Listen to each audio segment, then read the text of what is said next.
বিজয় বাংলাদেশ, বিজয় নতুন ধারা, নতুন ধারার অঙ্গীকার, দুর্নীতি থাকবে না।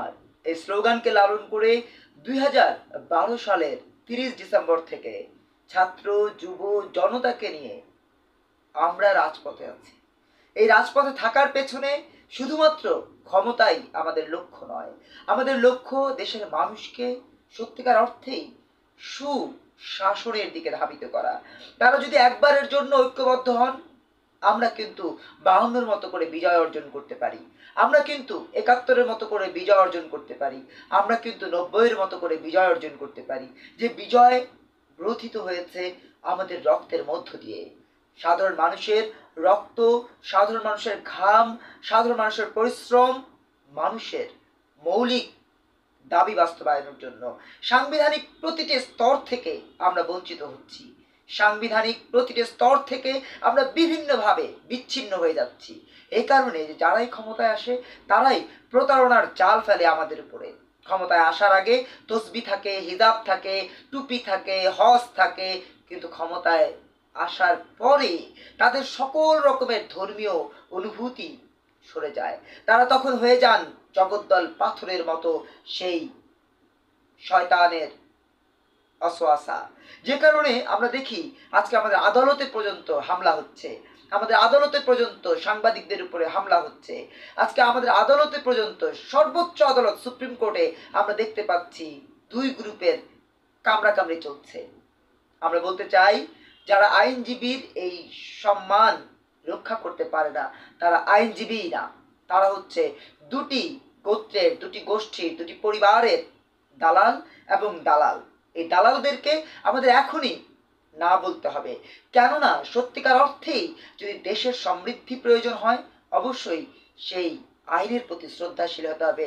যারা আইনজীবী তারা যদি আইনের প্রতি শ্রদ্ধাশীল না হন, সর্বোচ্চ আদালতে বসে তারা এরকম কামড়াকামড়ি করেন, এইভাবে ক্ষমতা আসার জন্য, ক্ষমতা থাকার জন্য মারামারি করেন, নিকৃষ্টতর আচরণ করেন, আমরা আসলে সেটি কোনোভাবেই একজন আইনজীবীর আচরণ বলতে পারি না।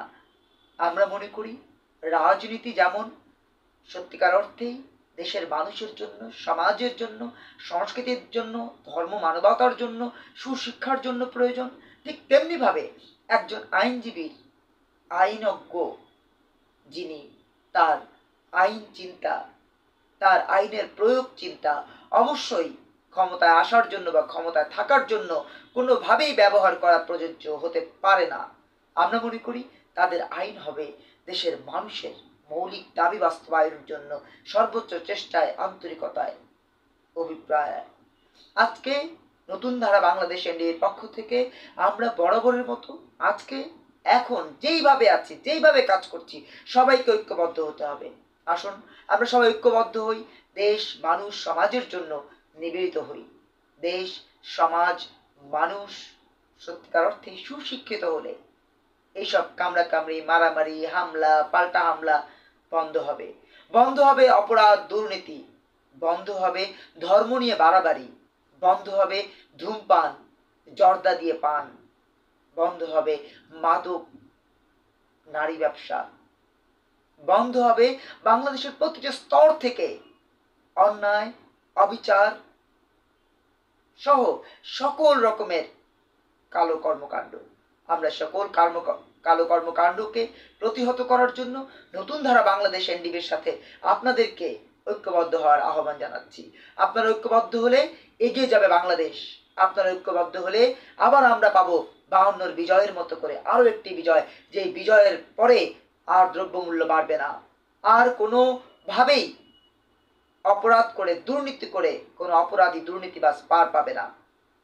আমরা বলতে চাই, ধর্ম নিয়ে বাড়াবাড়ি নয়, ধর্মকে অবমাননা নয়। আমরা বলতে চাই দেশ নিয়ে ব্যবসা নয়, স্বাধীনতা নিয়ে ব্যবসা নয়। আমরা বলতে চাই দেশ, সমাজ, সংস্কৃতির জন্য সবাইকে ঐক্যবদ্ধ হতে হবে। আমরা সবাই ঐক্যবদ্ধ হলে দেশ হবে সত্যিকারের সমৃদ্ধ দেশ, দেশ হবে সোনার বাংলাদেশ। সেই প্রত্যয়ে আমরা সবাই ঐক্যবদ্ধ হব। বিজয় বাংলাদেশ, বিজয় নতুন ধারা, নতুন ধারার অঙ্গীকার, দুর্নীতি থাকবে না।